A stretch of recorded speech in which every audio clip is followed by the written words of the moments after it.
What is going on, miners, and welcome back to the Hobbyist Miner channel. Well, today you guys are in for a treat. This is not something I traditionally do, but I'm really interested in getting into this series, and if you guys enjoy this, I'll definitely do more of these.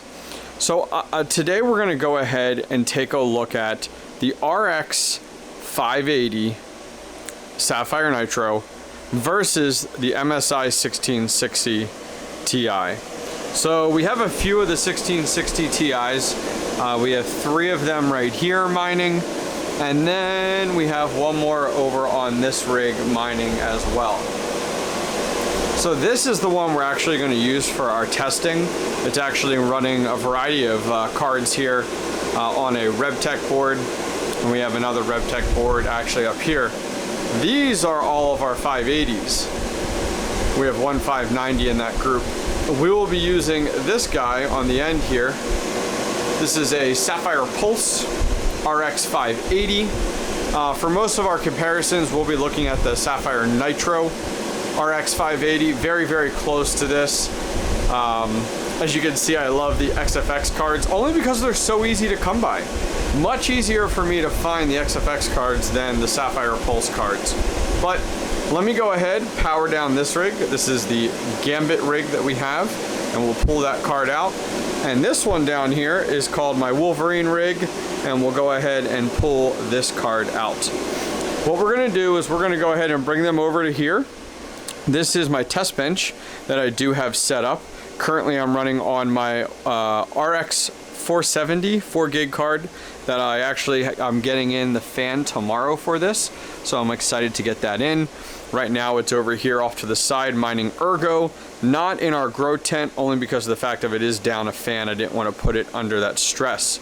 But we're going to be using this test bench today to going ahead and testing out our RX580 as well as our 1660 Ti on Ethereum, Ravencoin, and Ergo.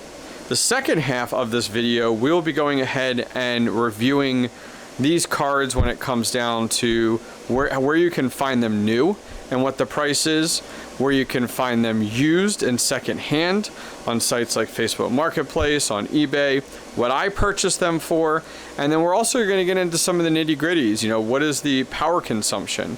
We're going to go ahead and break out this guy right here, our kilowatt meter, and we're going to go ahead and take a look and see, okay, mining Ethereum, Ravencoin, Ergo, what is our hash rate? What are the watts that we're using? And then what is our efficiency? And to give you guys just more information, these two cards are very much staples out there in the industry. If I was to say, you know, what cards do most miners have or have had across the board over the years, it's the 580 and the 1660. So let me go ahead and power down those rigs, pull those cards, and we'll be back in a minute. Okay, so we do have our cards pulled out of our rigs. Here is the lovely MSI 1660 Ti, super similar, guys, to the Super. I do not actually have any Supers, hence why we're doing the Ti comparison, but the Ti and the Super are super, super close. Wow, that's a lot of Supers.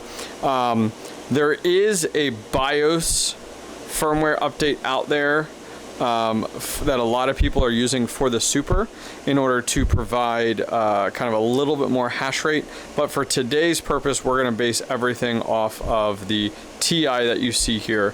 As I said before, they're very close. So this card here is 6 gigs, and it is on Micron memory. Our Sapphire Pulse here is 6 gigs as well. I'm sorry, 8 gigs, but it is running Micron memory as well. The Pulse is a little bit older than the Nitro. Very, very close though.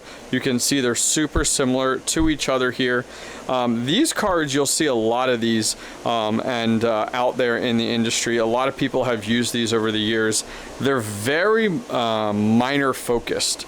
And it really works out well. A lot of these have the dual BIOS on them, which has made them super, super easy for people to use and very simple and easy for us miners, to be honest with you. So we have both of our cards here set and ready to go. We are going to be using them on our test bench here. Our test bench is merely an HP motherboard pulled out of an old HP business computer. It has a CPU and memory, 4 gigs of memory on it, nothing special. I've grabbed an Aries Game. It's a 500 watt power supply there. We have a GPU Riser 64 gigabyte solid state drive, and that's really about it. It's nothing crazy. I threw it together for very, very cheap. If you guys want to put together your own test beds, which I recommend for miners, I'll put a link in the upper right hand corner to a video that we did on just building this little simple rinky-dink test bench. But guess what? It does the trick, and I don't need to take down any of my rigs when doing it. So my first goal is to go ahead and determine what does my test bench use without a GPU in it from a wattage perspective. So taking a look up here at our kilowatt meter, we are at about 2119, so right around 20. We're gonna round that to 20 there. So 20 watts for this, completely idle and powered on into HIVEOS. So my next step is I'm gonna get my 580 into the rig, powered on. We're gonna see if that is the case at idle. We'll see what it actually is at idle for this to make sure that we do our right math here. So let me go ahead, get this powered down, get my 580 in, and let's find out what my rig does idle as a good baseline for our watts. Okay, so our 580 is in. As you can see, we have no flight sheet assigned. The rig is not mining, but is powered up.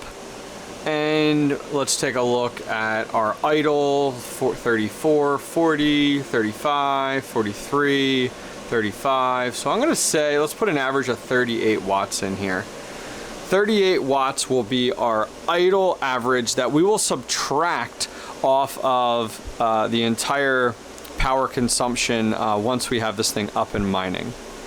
So now let's go ahead and get this card in and find out what our idle is. Okay guys, so we do have our 1660 Ti in. It is sitting idle right now.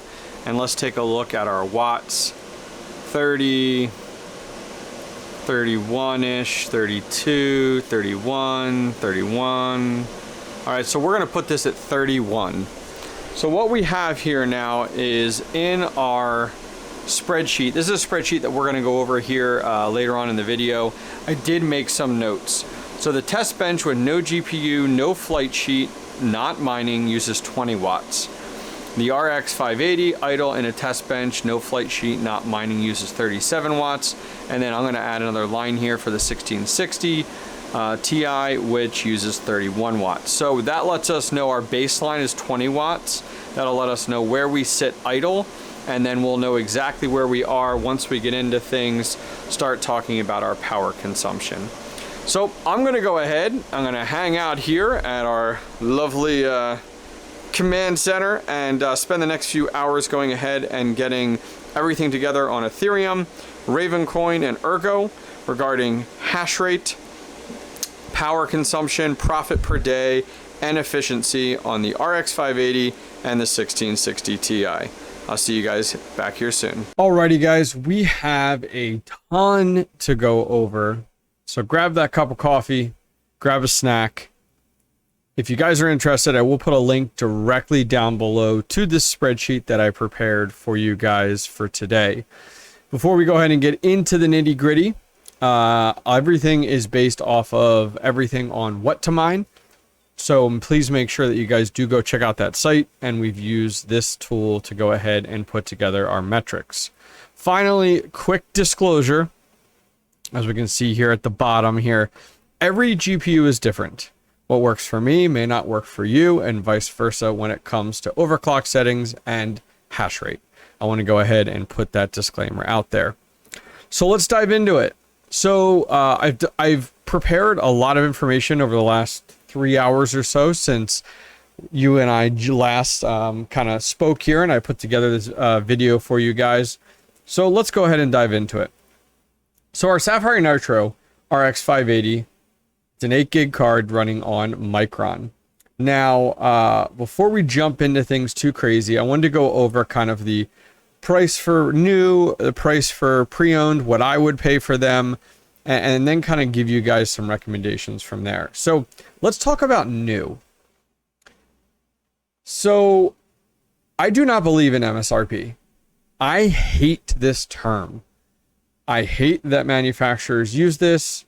It is a terrible stigma that is within the GPU technology industry, and I really feel we need to stop using it because we will never get back to things being at MSRP. I'm sorry. Not this year, not next year. Supply and demand will never meet up anytime soon. So, let's talk about reality. Where we are today, September 21st. So, I couldn't find necessarily straight up Sapphire Nitros or Pulses for sale at Best Buy. They're a little bit older of a card. But what we did find was very, very similar here, which is the XFX AMD Radeon RX 580. Goes for $449.99, listed on Best Buy. Granted, sold out. Taking a look here on NewEgg for the Sapphire Nitro, we were able to find it on NewEgg here, not being sold directly through NewEgg. NewEgg is starting to go in the direction of having a lot of these vendors, very similar to Amazon, which I totally disagree with.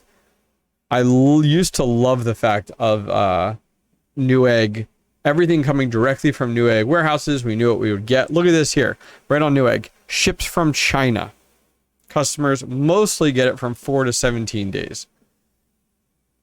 Best price we could find, Sapphire Nitro, $774. So let's talk about our MSI GTX 1660 Ti. It's a 6 gig card versus an 8 gig. Also running Micron memory. On Best Buy, though, we were able to go ahead and find this card for $399. Now, of course, it's sold out. No one ever knows when these are going to come in. But this is what they're listing them at. The downside is what really grinds my gears is people see this on Best Buy's website, a price and a GPU, and assume $399 is the best price for this card brand new. Wrong. Because supply and demand are not met. Supply is not met and demand's not met. So it's consistently sold out. So $399, terrible price, meaning that is not realistic. But we'll throw it onto our spreadsheet. And now let's talk about NewEgg. So on NewEgg, this one's an interesting one, just like we talked about before. So our MSI Geforce GTX 1660 Ti. There's quite a few different 1660 Ti's out there, ranging from the Ventus to what we're using right now, which is the Gaming X, to be more specific. And man, these prices really vary. Now, the downside is most of these are shipping from China, unfortunately. I don't like the direction that NewEgg is going. But the best we could find was $985. So, talking about new cards, not that you'll ever be able to find these brand new. $399.99. The 1660 wins out with Best Buy, and for NewEgg, the 580 wins out at $774.88. But let's get to reality. Let's talk reality here, because it's September 21st. These cards aren't coming in stock at Best Buy or NewEgg anytime soon at a reasonable price. So, what's your best bet on purchasing some of these older cards? Secondhand, pre-owned. I am all about it. 99% of my cards are secondhand pre-owned. I have two cards total that are brand new. That's it. And those come directly from the NewEgg Shuffle. So everything we're talking about today is based off today's date, the 21st. So Facebook Marketplace. Let's look at Facebook Marketplace for the 580. So I spent some time looking around.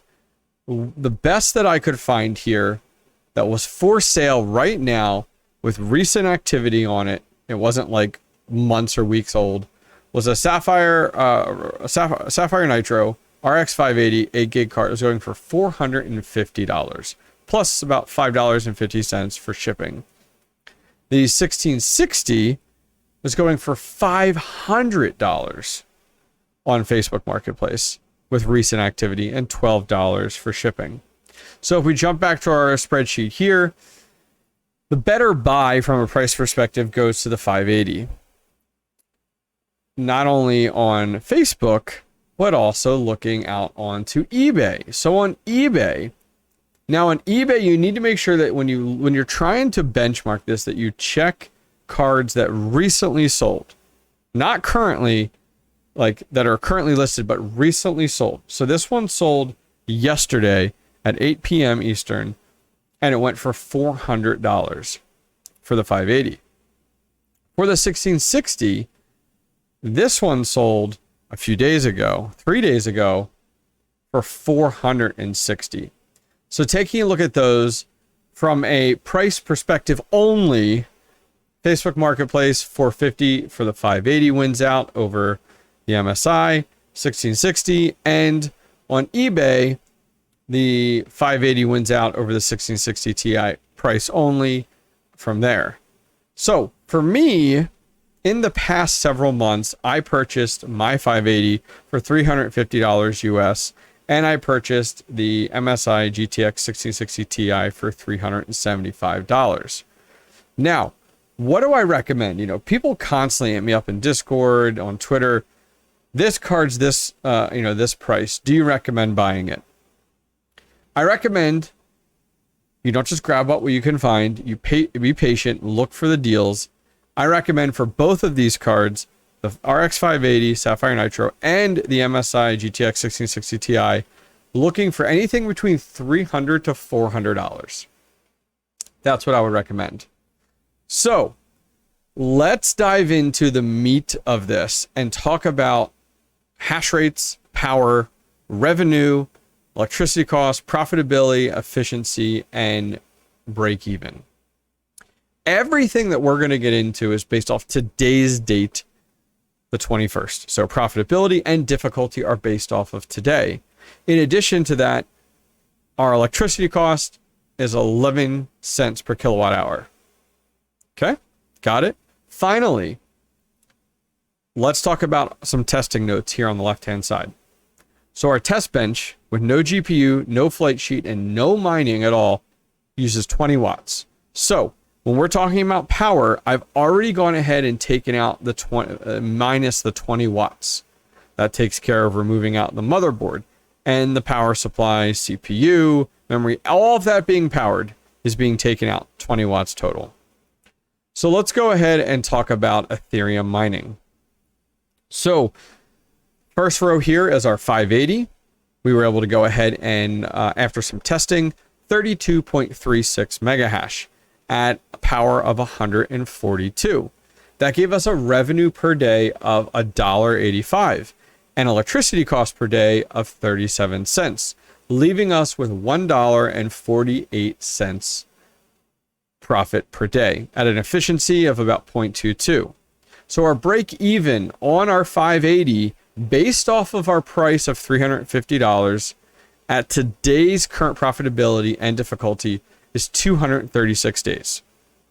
Now, the overclock settings, if you're interested, I've listed here down below. I'm not going to go through those entirely, but this is what I used if you're looking to replicate this on your own.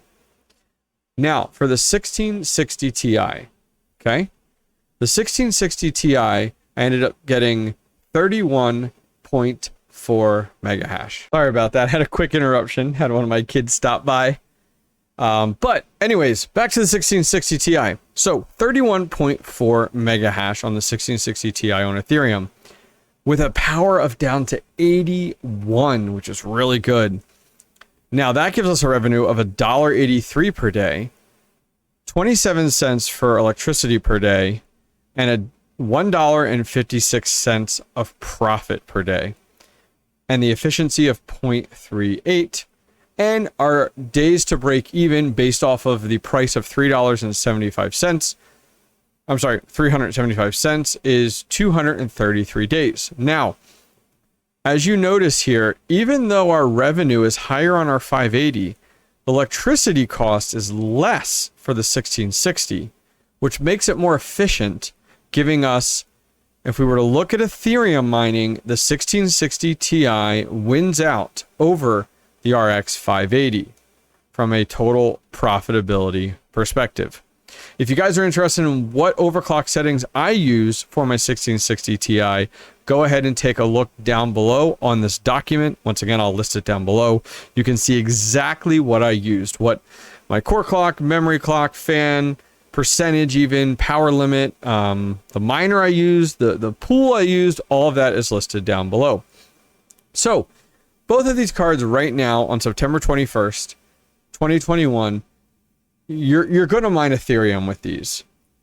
But let's talk about some other algorithms and review and see where these cards sit. I'm actually surprised where these ended up. So I wanted to go ahead and share that with you guys. I spent the time doing the testing on it just to make sure we weren't totally focused on Ethereum, and we looked at some other algorithms. So let's talk about Ravencoin. Super popular right now. Only real downside is the power consumption, which really eats into our profitability per day. So the 580 is at the very top here. I was able to get 15.25 mega hash off of my RX580. The downside is it uses a power of 178 watts. So that puts our revenue per day at $1.40. Not too bad. But my electricity per day was 47 cents, giving me only my profitability per day of 93 cents. So look at that efficiency, 0.08. At $350 for that RX 580, that puts me at 374 days. Oh, it's terrible. Now, on the flip side, the 1660 Ti, 13.79 mega hash. So less mega hash here, about almost just under 2 mega hash total. The power is significantly less, only 97 watts. My revenue per day was less than what it was for the 580 at $1.26. The power consumption that was almost half of the 580 at 0.26, and my profit per day a few cents more than the 580 at $1.01. So the efficiency though was only at 0.14. So that still put us at 371 days. So even they're super close when it comes down to your break even. And your profitability per day is very close as well. But on Ravencoin, the 1660 Ti is the winner between the 580 and the 1660 Ti. On this one, again, I listed all of my overclock settings for the 580 and the 1660 Ti down below if you guys are interested in checking that out. So finally, let's talk about Ergo. Ergo is kind of that black sheep coming up through the ranks right now, and there's a lot to talk about here, and I was very surprised by these results. So on the 580, we got 66.25 mega hash at only 62 watts. Insane, giving us a profitability of $1.37. Our electricity cost per day is only 16 cents, and our profitability per day was not that. Somehow the math got messed up there. I will fix this on the fly. Bam, $1.21. So the efficiency was actually 1.06, giving us a days of break even based off the $350 mark of 289 days, which is actually pretty dang good. Now on the flip side, hang on, I gotta put the dollar sign here, it's gonna bother me. On the flip side, the 1660 only gave us 48.92 mega hash at 68 watts. So a few watts more than the 580. In addition to that, our revenue per day was only 97 cents. Our electricity per day was 18 cents, giving us a profitability of 79 cents. And the efficiency was only 0.71. But look at the days to break even on that. At $375 purchased, the break even was 477 days. So the 580 is actually our winner here when it comes down to ergo mining, if we were to go that direction. So if you guys are looking for any of the overclock settings, my testing data, it's all down below for you. So in the end, guys, I'm hoping that this information gives you more details on the RX 580 and the 1660 based off of what you decide to mine with. I hope that this gives you more information on a little bit more knowledge and buyer information when you're going to purchase these cards. The 1660 is definitely a newer card. It's definitely more efficient and it's more profitable than the 580, without a doubt. But The 1660 Ti, I would say, is harder to find, from my experience and research, secondhand, at a good price, than the 580. So if you're on the hunt for that sale, you may end up going with the 580 because you can get your hands on it. And they're very, very close. You can see here in the Ethereum profitability and days to break even, we're very, very close, within cents from profitability per day and days to break even within just not even 3 days. So when you're searching for that 1660 Ti and you're having a hard time finding it, which I recommend you go for that first, look for the RX580 because it does pretty dang good. Well, guys, that's going to wrap things up for today. I appreciate you guys joining me for a longer video today, but I've really enjoyed getting into this series of comparing the 580 to the 1660 Ti. If you guys want to see more videos like this comparing graphics cards that aren't the 3000 series, because guess what? There's a boatload of phenomenal content creators out there that are doing 3000 series comparisons. This one versus that one. This one nerfed versus this LHR. You know, there's a lot of really good content creators out there doing that. I think I'll stick to some of these older cards. But if you guys enjoyed this and you want to see more videos like this and more spreadsheets like this, please leave a comment down below. Also, if you're using a 580 or a 1660 Ti, what do your numbers look like? Have you had a hard time finding 1660 Ti's or Supers or the 580s? You know, let me know your story. I'd love to hear more about it. Well, guys, that's it for today. If you enjoyed this video, please give it a thumbs up. And finally, don't forget to subscribe. Take care.